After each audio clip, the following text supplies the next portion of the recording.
ചങ്ങായിമാരെ, ഞാനിപ്പോ ഉള്ളത് നമ്മൾ നീരുൽപ്പാലത്തെ ആംബിൾ ഓഡിറ്റോറിയത്തിലാട്ടോ.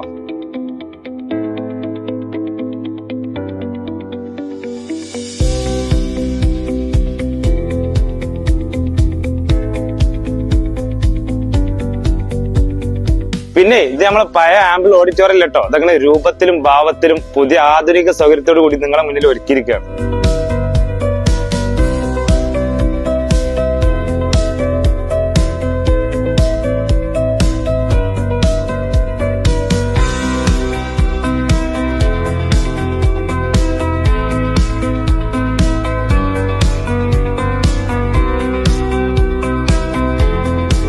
അപ്പൊ നിങ്ങളെ വീട്ടിൽ കല്യാണം, നിക്കാഹ്, അങ്ങനത്തെ എന്ത് പരിപാടി എന്തായിക്കോട്ടെ, ഈ താഴെ കാണുന്ന നമ്പർ വിളിച്ചോളി. നമ്മൾ നീരുൽപ്പാലത്തുള്ള ആംബിൾ ഓഡിറ്റോറിയത്തിൽ.